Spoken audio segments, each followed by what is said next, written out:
Okay mga boss, good morning. Ito pala yung laban ko sa Weekend Blitz. Kalaban ko si Nanre mga boss. Tumira lang ako ng 313. Nag 115 siya mga boss, 7-3. Ganun pa rin yung tirada natin mga boss. Tirada natin sa custom, ilalaban natin sa Blitz. Nag-real mga boss, ganyan. Kaya 115 lang tayo. Nag 314, kain-kain, tapos 5-1. Tumira siya ng 6-2, 116 lang. Pag 5-1 yung mga boss, so bawal lang 9-5, kaya subo agad 6-2, ganyan. Pag 115 yung mga boss, 8-3 lang. Sinayang yung mga boss, kaya ang tira ko ay 314. Kain, tapos abante mga boss, kasi may lanse. So bawal siyang mag 11-6 or 9-5. Tumira siya ng 215 mga boss, nag-break, kain, atras, kain.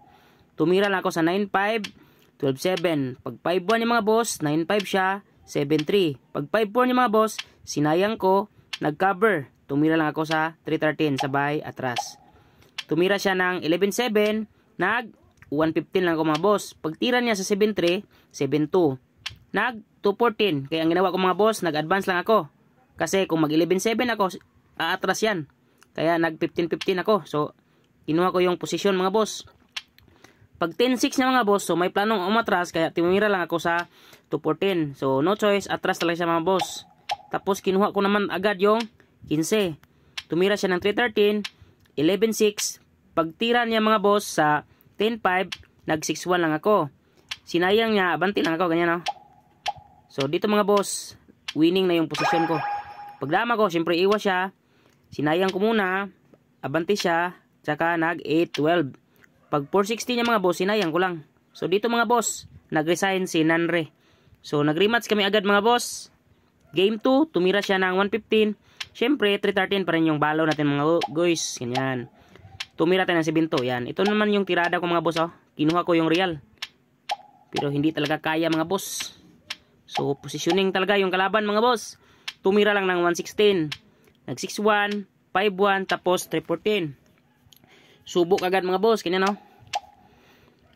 Pagtira niya mga boss sa 7-3, sinayang ko lang. Siyempre, abanti siya dito. 215, kain ako, tapos kain din siya. Tumira lang ako sa 214, sabay pagkain. Tumira siya ng 313, sinayang ko lang mga boss, so wala siyang dipinsa. Kaya, pag-iwas niya mga boss, tumira lang ako sa 16-4. Tumira siya ng 8-3, nag 4-5 ako, tapos nag 12-8. Kasi, for example mga boss, mag 13-16 ako, baka matalo pa ko dyan mga boss, or makakatabla siya kasi may sipa mga boss oh. Kaya dinama ko lang mga boss, abanti siya, hinayaan lang niya mga boss, no? Ang ginawa ko, nag-timing lang. Pag 2-7 niya, timing lang din. So, ang ginawa niya mga boss, nag-sacrifice muna siya dito mga boss, oh. Tapos pagdaman niya, ganyan, oh.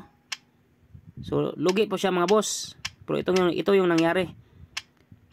Nag 13-16 ako mga boss kasi may trap. Sinayang niya, kaya yun. Nag-sacrifice ako ng 3.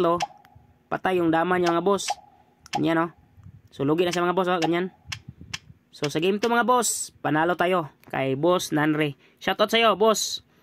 Ito naman, si Trial7145. Tumira siya ng 115. Siyempre, 313 pa rin yung gagamitin natin mga boss. 7-2, Weekend Blitz po ito mga boss ha. So, same process pa rin. Kinuha ko yung real. Ganun pa rin yung dipinsan niya mga boss. O, diba? Same as lang sa kanina. Nag 116 lang ako. Nag 340 naman siya.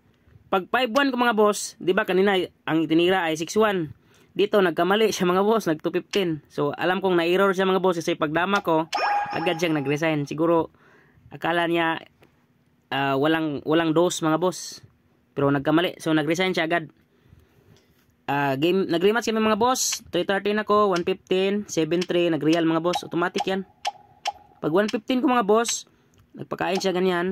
5-1, tapos 5-1. Pag 6-2 ko mga boss, nag 7-2 siya, kaya subo ako agad mga boss.